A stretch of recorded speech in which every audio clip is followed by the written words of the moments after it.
je remercie l'Université franco-italienne et Cynthia Nasser, qui nous sommes ici. Donc ça va être, je ne vais pas dire que c'est une présentation expérimentale, parce que ça ne me changerait pas beaucoup, mais je vais mettre un peu ensemble des éléments concernant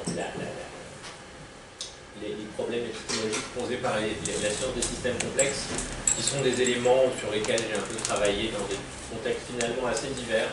Et voilà, l'idée c'était juste de les mettre ensemble.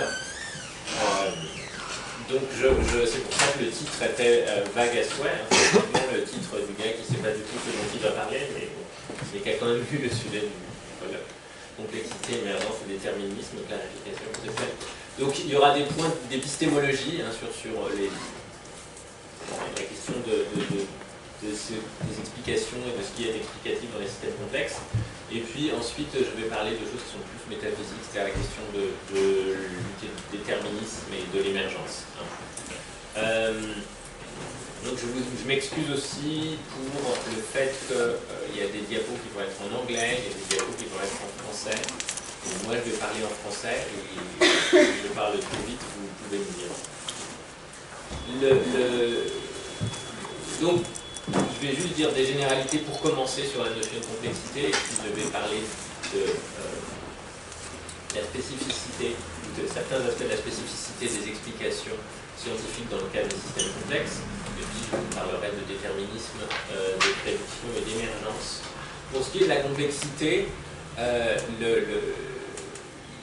on pourrait finalement s'étonner d'un contraste entre, si vous prenez ces 50 dernières années, vous avez des revendications très fortes sur l'idée qu'il faut une science des systèmes complexes. Vous avez l'Institut de Santa Fe, qui est un institut de science des systèmes complexes. Vous avez des livres comme les récents livres par exemple de Mélanie Mitchell sur la complexité. Et vous avez un domaine théorique qui est à l'intersection de l'informatique, de la physique, de la mécanique statistique, de la biologie, des neurosciences, et un corpus de textes d'auteurs qui inclurait Stuart Kauffman, Laszlo Barabasi, Simon Levin, Robert May, donc des gens qui sont sur des disciplines différentes. Donc d'un côté vous avez ça, et de l'autre côté finalement quand on se penche sur la notion même de complexité, il n'y a absolument aucun consensus.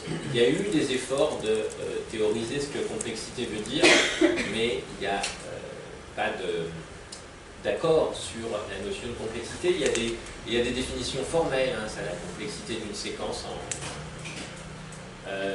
computationnelle, c'est la taille du plus petit programme susceptible de générer cette séquence, qui s'appelle la complexité de Kolmogorov, et vous n'avez finalement pas de moyens. Donc c'est un concept intéressant parce que c'est censé formaliser quelque chose d'assez intuitif, qui est qu'une séquence 2, 3, 6, 241, 512, 803, 2643, etc., avec une infinité de nombres, est plus complexe que 1, 2, 3, 4, 5, 6, 7, 8, 9. Néanmoins, cette complexité de Kolmogorov, on s'accorde à dire qu'elle est très rarement calculable. On peut trouver des bornes supérieures. On peut aussi comparer la complexité de Kolmogorov de deux séquences, mais on a du mal à la calculer. Donc c'est juste l'écart entre le label système complexe et puis ce qu'on essaye de définir comme complexité. Vous avez des définitions d'ailleurs dans diverses disciplines. Une définition intéressante, c'est, parce que c'est mon domaine, la biologie évolutive. Les gens de la biologie évolutive dans la suite de Stephen Jay Gould, par exemple, se sont demandé, mais au fait, est-ce qu'il y a une tendance à la complexité dans l'évolution de la biosphère, tendance à l'accroissement de complexité? C'est-à-dire, est-ce que l'intuition qu'on a qu'on est probablement plus complexe que les cactus, et les cactus sont plus complexes que les amibes, est une intuition robuste? Et donc il y a quelqu'un qui s'appelle Dan McShay qui finalement fait toute sa carrière sur la question de trouver des tendances dans l'augmentation de la complexité dans la biosphère. Et ce qui est très intéressant pour moi, toujours par rapport à cette idée que le terme de complexité, il y a un écart entre le label complexité et le contenu théorique. Donc McShay est l'un des auteurs qui pense qu'il y a une évolution de complexité dans la biosphère, d'une part. La complexité se mesure en nombre de types de cellules, nombre de types de particles, mettons nombre de types cellulaires. Et la sélection naturelle n'est pas l'explication la plus universelle, ni même la plus fréquente de l'augmentation de la complexité. Mais ce qui est amusant, en fait, intéressant, c'est que avec le philosophe de la biologie Robert Brandon, ils ont écrit un bouquin en 2010 qui s'appelle The Zero Force Law in Evolution, où leur argument consiste à dire la complexité étant définie comme le nombre de types de parties, donc comme finalement la diversité moins 1, la complexité augmente par défaut. C'est-à-dire qu'à partir du moment où vous avez de la variation dans un système, la complexité, au bout d'un certain temps, va augmenter. Vous n'avez pas besoin de la sélection naturelle. Mais ce qui m'intéresse beaucoup dans cette affaire, c'est pour ça que j'en parle, c'est que leur notion de complexité, le nombre de types de parties, est assez contre-intuitif parce qu'elle exclut toute considération fonctionnelle. C'est-à-dire que, au fond, ils le disent même eux-mêmes, il y a plus de types de parties dans une voiture cassée que dans une voiture qui marche, donc la voiture cassée est plus complexe. C'est complètement contre-intuitif, mais ça veut dire que finalement, pour pouvoir avoir une théorie consistante rendant compte d'une augmentation de complexité dans la biosphère, il faut abandonner l'aspect fonctionnel de la complexité, ce qui est finalement très frustrant.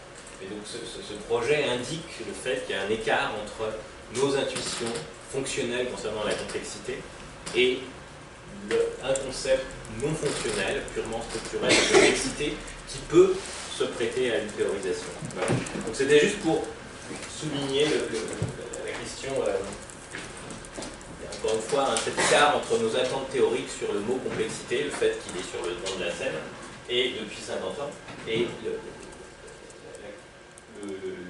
l'homogénéité du contenu théorique. Alors, il n'y a pas de théorie de ce que c'est que la complexité. Pragmatiquement, en général, quand on parle de complexité, on parle de systèmes qui présentent une multiplicité d'interactions, souvent non linéaires, qui sont, comme il y a une multiplicité d'interactions, il y a une multiplicité d'éléments. Cette multiplicité se laisse concevoir comme un réseau qui est modélisable avec les outils de la théorie des graphes. Généralement, il y a des effets de seuil, c'est-à-dire que la dynamique est rarement linéaire et il arrive que vous allez avoir des sauts parce qu'il y a des valeurs qui sont des valeurs seuil. Ce sont des systèmes dans lesquels plusieurs dynamiques peuvent avoir lieu à plusieurs échelles de temps et des systèmes qui peuvent présenter des propriétés émergentes. Je vais parler de ça, de ça et de ça. Des réseaux, des échelles de temps impliquées et des propriétés émergentes. Alors toujours en restant très grossier, un système simple, ce serait un système où vous n'avez pas beaucoup de variables, qui dépendent de pas beaucoup de variables. Un système complexe, c'est un système où vous avez beaucoup de variables, y1, y2, y n, qui vont dépendre chacune de beaucoup d'autres variables. Et ces relations de dépendance, donc ces relations de dépendance sont telles qu'il est un peu plus délicat de découpler ce qui est variant et ce qui est invariant. Très généralement, quand vous étudiez la dynamique d'un système, vous faites une approximation qui est qu'il y a quelque chose d'invariant et il y a quelque chose de variant, un variant X, un variant Y, et donc vous pouvez exprimer Y en fonction de X. C'est la base de la modélisation simple. Vous pouvez faire Y égale f de X. En général, dans la réalité, tout change et tout bouge, c'est sûr. Mais il y a des choses qui changent beaucoup plus vite que d'autres. Et les choses qui changent beaucoup plus vite que d'autres sont celles qui vont être pensées comme variables par rapport à celles qui changent plus lentement, relativement, qui vont être pensées comme invariantes. Donc le point, c'est que quand il y a des systèmes complexes, généralement, les découplages entre... Donc découpler le rapide et le moins rapide, ce qui permet de distinguer le variable et l'invariable, et donc de penser le variable comme une fonction de l'invariant, ces découplages ne sont pas garantis. Alors je vous donne quelques exemples. Ça c'est une toile d'araignée, mais une manière de penser ce qui est problématique avec les VODEVO dont on a parlé ce matin, les théories évolutionnaires du développement, ce qui est aussi problématique avec les théories de la construction de niche, qui sont les théories qui essayent de penser le fait que les organismes non seulement sont sculptés par la sélection naturelle, mais en faisant des toiles d'araignées, en faisant des barrages de castors, en libérant de l'oxygène sur des énormes échelles de temps, sont responsables d'un changement de leur environnement, donc des pressions de sélection qui agissent sur eux et sur les autres. Et ce qu'il y a de problématique, même très très généralement, enfin, pour les gens qui essayent de réfléchir entre le rapport entre l'évolution et l'écologie, c'est quelque chose qui a à voir avec le découplage d'échelles de temps. Alors, je crédite quand même Arnaud Pecheville, qui a été mon doctorant et qui m'a beaucoup appris sur ces questions de pas mal des idées qui sont là. Mais, et donc, qui a écrit, je sais, dans un volume collectif publié l'année dernière, un article absolument décisif sur ces théories de la construction de niche. Qu'est-ce que je veux dire par découplage? Je veux dire que finalement, une situation simple, c'est dans un système, si vous voulez, dans un système biologique, les systèmes biologiques, Pecheville, P-O-C-H-E-V-I-2-L. On peut à première vue distinguer les changements biologiques selon des échelles de temps, et dire que par exemple les individus se développent, ça passe du stade zygote, du stade d'œuf au stade adulte. Les populations d'individus changent, et ça s'appelle la microévolution ou la macroévolution, et une espèce va changer. Les papillons qui avant étaient plutôt blancs vont devenir plutôt noirs, ça va moins vite. Bon. Et donc, il y a tout un des enjeux de l'Evo-Devo qui est affirmé depuis 30 ans avec force, c'est est-ce qu'on peut effectivement faire l'abstraction du développement dont on bosse l'évolution. L'évolution, c'est le changement d'une population. Les théories classiques de l'évolution, jusqu'à un certain point, mettent entre parenthèses le développement, c'est-à-dire considèrent que peu importe le processus par lequel l'œuf devient adulte, ça ne joue pas un grand rôle de l'évolution. La seule chose qui compte dans l'évolution, c'est le processus par lequel un poulet transmet sa couleur à son enfant poulet. C'est la transmission des traits. Les gens qui font de l'Evo-Devo, en général, contestent l'idée qu'on peut mettre entre parenthèses le développement. Et une manière de comprendre cet enjeu, c'est de se dire, oui, au fond, le développement va beaucoup moins vite, beaucoup plus vite que l'évolution. Donc, tellement vite qu'on peut en faire abstraction, au fond, dans l'évolution. Et maintenant, supposez que vous ayez un développement qui se passe très, très, très lentement. C'est-à-dire que vous avez un animal qui, au moment où il est adulte et en âge de reproduction, l'évolution aura déjà agi dans la population et le profil de la population aura changé. Vous ne pouvez plus découpler l'échelle de temps de l'évolution et celle du développement. Et les théories d'Evo-Devo ont à voir avec ça. Et si vous considérez que la construction de niche fait partie du développement d'un individu, le fait de faire des toiles d'araignée pour une araignée, vous pouvez penser que l'une des spécificités de la construction de niche, c'est ce couplage entre le temps du développement, le temps par exemple où l'araignée va faire sa toile, le temps où les castors vont construire leur barrage, et le temps de l'évolution. L'exemple flagrant, c'est les algues vertes qui ont, il y a 2 milliards d'années, libéré, pendant des centaines de millions d'années, tellement d'oxygène qu'ils ont inversé la proportion de dioxygène et de dioxyde de carbone dans l'atmosphère. Donc là, si vous pensez que le trait qui consiste à émettre de l'oxygène fait partie du développement des cyanobactéries, vous avez un empiètement entre le temps de l'évolution, qui est effectivement un temps se compte en millions d'années, et le temps du développement. Voilà. Ça c'est l'exemple que je vois. C'est l'exemple que je vois à Arnaud Pecheville. Un des problèmes simples posés par le rapport entre évolution et écologie, c'est un peu le même problème. C'est le fait que généralement on dit quand l'évolution, la base des théories de l'évolution classique, c'est la génétique des populations, et dans la génétique des populations, on a des valeurs de fitness, et en gros, dans une population, les gènes varient, l'environnement varie pas trop. Il varie bien sûr, mais pas trop. Et l'environnement, c'est les autres espèces. Alors qu'en écologie, ce qui est variable, vous considérez assez souvent, classiquement, que la variation génétique dans les espèces, vous la laissez de côté, et puis ce qui est variable, au contraire, c'est l'ensemble des espèces dans un écosystème. Et donc la question, c'est comment vous adjointez les deux. Une écologie où ce qui est variable, c'est les gènes, ce qui est invariant, c'est les espèces. pardon, ce qui est variable, c'est les espèces qui invariant sur le gène, et une évolution, c'est le contraire, où l'environnement est défini par des espèces relativement peu variables, parce qu'elles varient très lentement. Par contre, la variation génétique va très vite.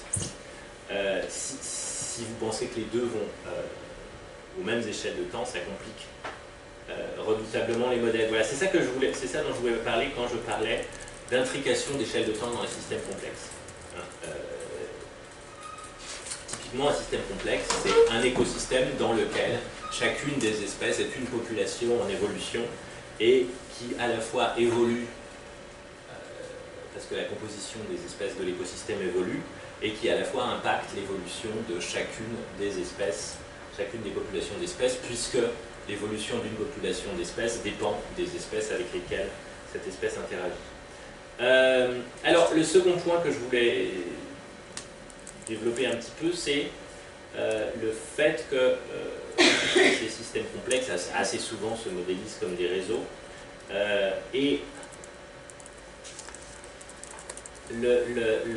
Alors, il y a tout un travail qu'on peut faire, qu'on avait commencé à faire avec en particulier Eric Batteste, qui est biologiste à Paris 6, sur le fait que le réseau est depuis 20 ans un objet absolument transversal dans toutes les sciences de l'évolution. Et alors, de toutes les sciences de l'évolution et en écologie, donc ça c'est un réseau de gènes régulateurs, un réseau trophique. Ça c'est un réseau mais ça c'est un réseau d'interaction, c'est un réseau de corrélation. C'est-à-dire que deux gènes sont en relation si et seulement si quand vous les neutralisez les deux ensemble, la cellule ne marche plus, n'est plus fonctionnelle. Et effectivement, si on prend les choses sur une certaine durée, la même évolution a eu lieu dans la pensée écologique et dans la pensée de la génétique, c'est-à-dire qu'on est passé de chaînes trophiques, c'était quand même l'idée d'Elton, à des réseaux trophiques et maintenant à des, comme parlait Sylvia, des réseaux qui intègrent plus que les interactions proie-prédateur, parce qu'on a des réseaux qui combinent des réseaux d'antagonistes, des réseaux de mutualistes, et lesquels réseaux sont dans les papiers de Sonia Keffi ou de l'équipe de Fontaine dont parlait Sylvia, c'est des réseaux qui effectivement n'ont pas la même structure et n'ont pas non plus les mêmes échelles de temps. Enfin, la dynamique n'a pas les mêmes échelles de temps. Et pour ce qui est de la génétique, les gens parlaient beaucoup de gene action dans les années 30, 40, et maintenant on pense des gènes en termes de réseau génomique. Et donc dans tous les cas,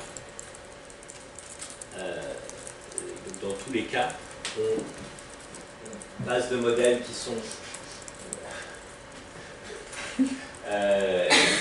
plus linéaires et avec moins d'interactions à des modèles qui sont beaucoup moins linéaires et qui sont beaucoup moins linéaires et qui se modélisent en termes de réseau. Ça c'est l'opéron lactose, et l'opéron lactose donc découvert par Jacob et Monod dans le livre de Jean Gaillon qui est sorti récemment, dont je parlais à Elena, son dernier livre qui s'appelle Le darwinisme aujourd'hui. À un moment il raconte que il parle avec François Jacob, et il lui dit: mais quand vous faisiez le modèle de l'opéron, c'est très intéressant le modèle de l'opéron lactose, parce que d'un côté c'est le grand moment où on va parler en termes de programme génétique, d'un autre côté c'est là où on se rend compte que c'est pas juste un gène ou une protéine. Et Gaillon demande à François Jacob: est-ce que vous vous rendiez compte que vous étiez en train de faire quelque chose qui allait défaire la pensée, ce qu'on pensait être le gène depuis Morgan, depuis les années 20? Et Jacob dit non, sur le moment on ne s'en rendait pas compte. Après oui, on a compris qu'on ouvrait la voie à une critique assez radicale de l'idée que c'est un gène ou une protéine, parce que ce que fait le gène va dépendre, au fond là il dépend d'un autre gène régulateur, mais il peut dépendre de, quand vous avez ouvert la porte là, vous avez des possibilités théoriques où l'action du gène va dépendre de 2, 3, n, finalement tout un réseau de gènes. Voilà, donc ça c'était un petit point d'histoire des sciences, ça c'est d'autres réseaux. Et effectivement, Ce qui m'a intéressé, moi, c'est que dans ces réseaux, et si on prend par exemple les réseaux de gènes régulateurs, c'est pas forcément facile d'identifier l'effet causal d'un gène dans un réseau de gènes régulateurs, parce que tout ce qu'il va faire, il va avoir un répertoire d'action qui va dépendre de tout l'état du système, de l'état total du système, lequel état total du système dépend aussi de ce que fait ce gène-là. Donc c'est très difficile, beaucoup plus difficile de se dire ça, c'est le gène qui cause ça. On peut statistiquement identifier les effets dans une population de n'avoir ou ne pas avoir pour un trait donné tel allèle, mais on peut difficilement dire ça c'est le gène qui cause ça. Et donc ce qui m'a intéressé, et je vais un peu aller un peu plus vite là, ce qui m'a intéressé dans l'épistémologie des analyses en termes de réseau, c'est le fait que dans un réseau complexe, on peut plus difficilement penser en termes de mécanismes. Et ça, c'est ce qui m'amène à une controverse un peu récente en philosophie des sciences sur la théorie de l'explication. Donc pour ceux qui ne sont pas directement dans le domaine de la philosophie des sciences, depuis une dizaine ou une quinzaine d'années, une des théories les plus influentes de ce que c'est qu'une explication scientifique, c'est la théorie dite du nouveau mécanisme, de New Mechanical Philosophy. Autrement dit, c'est une théorie qui répond à la question classique de la philosophie des sciences depuis 1960, à savoir qu'est-ce qu'une explication scientifique, en disant qu'une explication scientifique, c'est essentiellement l'identification dans un système d'entités dotées d'activités spécifiques, dont, dans une organisation donnée, le résultat est le phénomène à expliquer. Donc c'est l'idée que expliquer, c'est montrer un mécanisme responsable de ce qu'on veut expliquer, et que le mécanisme est défini par des entités qui ont des activités. Et bon, je fais partie d'un ensemble de philosophes qui pensent que cette histoire-là n'épuise pas l'explication scientifique. C'est le livre est absolument remarquable de New Mechanical Philosophy. C'est de Stuart Glennan. C'est sans doute la meilleure exposition de cette théorie, avec laquelle je ne suis pas complètement d'accord, mais c'est vraiment un livre remarquable. Et donc il me semblait qu'il y a des explications qui, au contraire, n'identifient pas des entités dotées d'activités spécifiques, mais qui dérivent de certaines propriétés structurelles, la chose qui est à expliquer. Et quand ces propriétés structurelles sont des propriétés topologiques, en particulier des propriétés de réseau, j'appelle ça des explications topologiques. Je vous ai dit, c'est un exposé où je mets ensemble des choses que j'ai faites. C'est pas forcément mon exercice préféré, mais je ne voyais vraiment rien de neuf à dire, donc je me suis dit, je ne vais pas faire semblant de trouver des choses neuves, quoi. Donc, il y a des gens dans la salle qui me connaissent un peu, qui ont une impression de déjà vu, vous savez ce truc. Si, j'étais déjà là et tout. Est-ce que je suis dans un monde parallèle? En fait, non, c'est juste que j'ai déjà dit ça quelquefois. Mais pas tout dans le même sens, dans le même ordre et tout. C'est ce que disait Pascal sur la rhétorique. C'est comme un jeu de balles. Enfin, on a tous les mêmes balles, mais la question c'est dans quel sens on les met et tout ça. Enfin, il paraît un peu mieux que moi. Donc, et donc mon exemple, c'était, si vous voulez expliquer la stabilité d'une communauté écologique, vous pouvez identifier un mécanisme qui peut être par exemple un mécanisme où vous avez des espèces, l'une qui sont chacune prédatrices de l'autre, et puis à un moment donné vous avez une de ces espèces qui s'éteint, et alors effectivement son espèce prédatrice va diminuer en abondance, l'espèce qui était la proie va augmenter en abondance. Vous allez avoir une niche vacante qui apparaît et vous pouvez avoir une autre espèce qui sera fonctionnellement équivalente, qui va arriver et qui va entre guillemets remplir la niche. Et là, c'est typiquement ce qu'on pourrait appeler une explication. On identifie un mécanisme. Vous avez des entités qui sont des espèces, des activités apparaissent, disparaissent, qui vont augmenter, diminuer en effectif. Et voilà. Et je contrastais ça avec une explication, comme on en trouve en particulier dans la littérature qu'a citée Sylvia, sur les analyses de réseau de la stabilité des écosystèmes, où vous allez considérer un réseau écologique, considérer que ce réseau, constater que ce réseau est un réseau invariant d'échelle, et à partir de là, en déduire du fait qu'il est invariant d'échelle, que la probabilité qu'une extinction d'une espèce au hasard altère la structure de la communauté est très basse, puisque la plupart des espèces sont très faiblement connectées, par définition de ce que c'est qu'un réseau invariant d'échelle. Et donc vous déduisez la propriété de stabilité de la topologie du réseau. Et donc, voilà, ce qui m'intéressait moi, c'est que dans les systèmes complexes, vous avez assez souvent des cas où la topologie du réseau va être en elle-même explicative. Alors, ce que veut dire explicative, je laisse un peu ça de côté, c'est pas forcément simple à expliciter. Néanmoins, ce qui me semblait relativement simple, c'est le contraste entre ces deux types d'explications. Les explications topologiques, sont des explications qui sont assez facilement disponibles dans le cas des systèmes complexes. Deux, ce sont des explications qui sont génériques. Alors avant de revenir à générique, c'était juste un petit point que j'avais fait, c'était que, mais bon, je vais quand même aller très très vite là-dessus, mais vous avez un certain nombre d'exemples de ces explications topologiques lorsqu'il est question de mise en évidence dans certains systèmes de sous-systèmes ou de sous-espaces qui sont neutres, c'est-à-dire d'éléments qui ont tous la même fitness. Et donc mon exemple, c'était typiquement ça, c'était, je ne sais pas si certains de vous ne sont pas familiers avec une vieille théorie qui s'appelle Shifting Balance Theory, qui est la théorie de Sir Wright. C'est cette idée que, voilà, si vous avez une population, bon, ça c'est un paysage de fitness. Vous pouvez modéliser cette population en termes de paysage de fitness, c'est-à-dire que bon, alors il y a plusieurs manières d'entendre les paysages de fitness, on va dire que vous avez plein d'allèles possibles, d'accord, donc ça c'est... Voilà.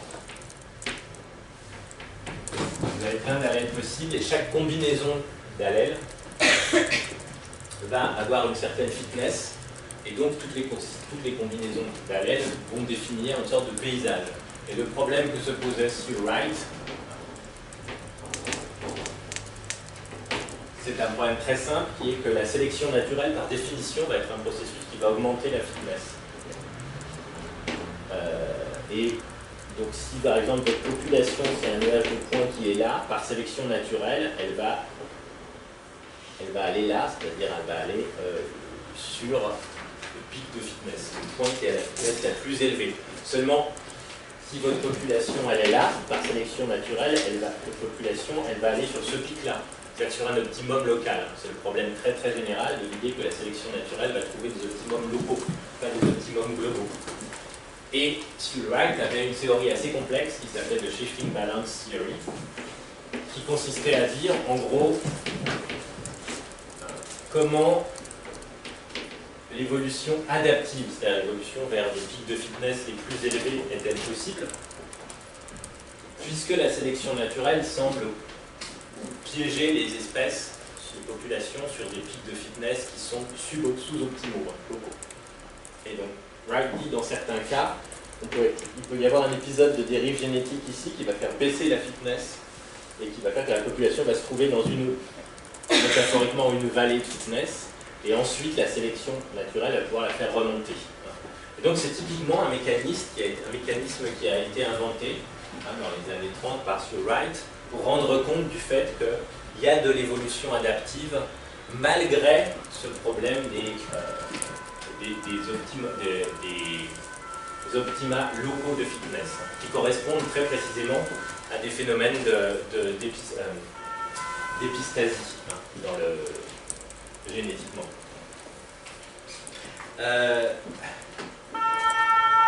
Et donc, ce qui m'intéressait moi, c'est dans des théories beaucoup plus récentes, vous avez un auteur en particulier qui s'appelle Sergei Gavrilets, qui a beaucoup travaillé sur l'idée que cette histoire de, finalement assez simple métaphoriquement, hein, la population elle est là, et alors par dérive génétique elle va baisser puis elle va remonter, pour expliquer l'évolution adaptive.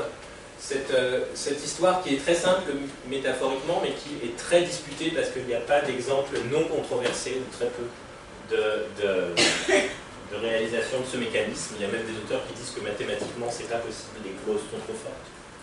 Et donc Gavrilets a dit cette chose très simple, qui est que oui, mais ça c'est du 3 dimensions. Hein.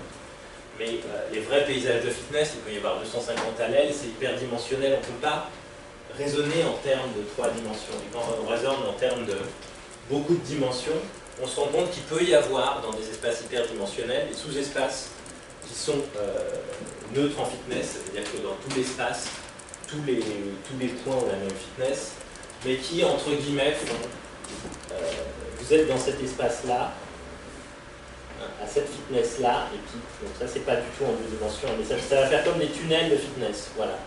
Et donc vous êtes dans cet espace-là, et puis vous avez par ce tunnel de fitness qui n'existe qu'en dimension supérieure à 4, vous retrouvez dans sur une autre colline, si vous voulez, et puis la fitness peut de nouveau monter, et vous n'avez donc pas besoin d'épisodes de dérive génétique pour avoir de l'évolution adaptive. Et donc, ce qui m'intéressait moi, c'était de dire là, c'est la propriété de l'espace du paysage de fitness, c'est la propriété topologique d'avoir un sous-espace neutre qui permet de penser la possibilité de l'évolution adaptive sans avoir à recourir au mécanisme de shifting balance. Voilà. Donc c'était un autre exemple qui n'a pas directement à voir d'ailleurs avec les réseaux, mais c'est un autre exemple d'explication non mécaniste. Il me reste 5 minutes. Voilà. Donc, et ces explications ont l'intérêt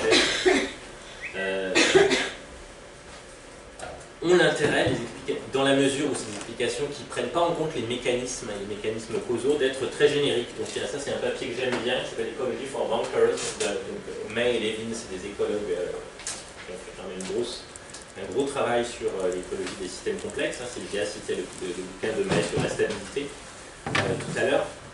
Et c'est un papier qui montre que les mêmes propriétés structurelles peuvent s'appliquer aussi bien aux communautés écologiques qu'aux systèmes financiers.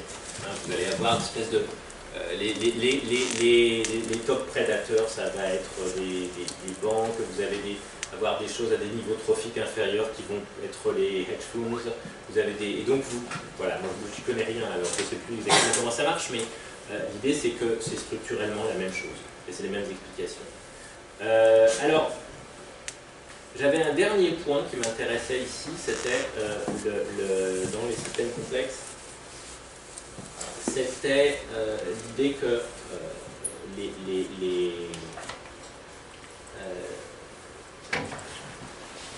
la question du déterminisme, pour dire. Voilà, j'avais 2-3 trucs sur le fait que le déterminisme, au fond, au départ, c'est pas du tout ce qu'on entend par déterminisme, à savoir même cause, mêmes effets, à savoir quelque chose qui a à voir avec la causalité, mais que le déterminisme, c'est quelque chose qui renvoie donc aux métaphysiques classiques, à ce que Kant appelait le principe de détermination complète, qui est que le monde, l'état du monde est intégralement déterminé à chaque instant, et éventuellement par l'état du monde antérieur. Alors avant au XVIIe siècle, on pensait plutôt en termes de détermination par Dieu. Donc le principe de détermination complète, c'était l'idée que si quelque chose existe, quelle que soit la propriété, imaginez l'univers de toutes les propriétés possibles, si quelque chose X existe, pour toute propriété, on peut répondre à la question est-ce que X a la propriété en question. Par exemple, Sherlock Holmes n'existe pas, donc pour Sherlock Holmes, on ne peut pas répondre à la question est-ce que Sherlock Holmes avait un ancêtre alcoolique. On ne peut pas, c'est écrit, on ne peut pas. On peut répondre à plein de questions sur Sherlock Holmes, mais pas celle-là. Parce que Sherlock Holmes est un personnage de fiction. Alors que pour n'importe qui d'entre vous, on pourrait en principe répondre, pour n'importe quel humain, à cette question-là. En pratique, non, mais en principe, oui. Et c'est ça le principe de détermination complète. Chaque existant est intégralement déterminé. Par des itinéraires un peu complexes, c'est devenu ce qu'on entend par le principe du déterminisme, c'est-à-dire l'idée que à même cause, mêmes effets. Et ce qui m'intéressait moi, et puis au fond je terminerai par là, c'est que les systèmes complexes en fait étendent la gamme de ce qu'on entend par prédiction. C'est-à-dire que, au fond, le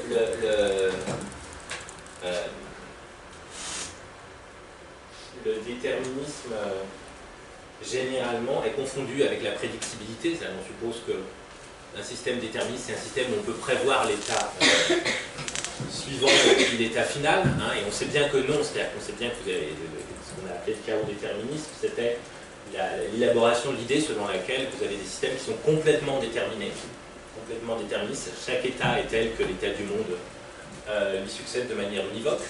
Néanmoins, vous ne pouvez pas prédire, et vous ne pouvez pas prédire généralement à cause de ce qu'on appelle la sensibilité aux conditions initiales. Mais ce qui m'intéressait moi, c'est que, au fond, à partir de cette idée-là, hein, quand vous avez un système, si les déterminismes est prédictible, quand vous variez un tout petit peu les états initiaux, bah, vous ne variez pas trop l'état final du système. Donc ça, c'est différents états initiaux, ça, c'est différents états finaux. Et maintenant, si vous avez beaucoup d'interactions linéaires, vous êtes dans un système complexe, vous allez avoir plein d'autres possibilités, et en particulier deux possibilités très intéressantes. La première qui est que vous avez beau varier tant que vous voulez les états initiaux, vous ne variez pas l'état final, et ça c'est un attracteur. Et puis l'autre qui est exactement l'inverse, qui est que quand vous variez un tout petit peu les états initiaux, vous variez beaucoup les états finaux, et vous avez même, à terme, vous avez divergence entre les états finaux de votre système. Et donc, l'idée de la complexité des systèmes complexes, c'est que la dynamique va tomber en gros dans trois classes. Hein, une classe où c'est un système déterministe, et le fait que ce déterminisme est tout à fait compatible avec le fait qu'on peut le prédire, enfin, donne lieu au fait qu'on peut le prédire. Ou alors des systèmes où vous pouvez effectivement prédire, mais vous avez des attracteurs, donc au fond, peu importe l'état initial. Alors, évidemment, assez souvent, vous avez des bassins d'attraction, donc ça va être un premier bassin d'attraction, puis là vous allez avoir un autre bassin d'attraction avec d'autres états initiaux et un autre attracteur, et ainsi de suite. Et donc entre les deux, si vous allez imaginer ça dupliqué ici et ici, vous allez avoir une zone de ce qu'on appelle une bifurcation, où vous ne savez pas exactement si vous allez aller sur cet attracteur-là ou sur celui-là. Et puis des systèmes qui sont effectivement imprédictibles. Je ne veux pas parler trop longtemps, donc je pense que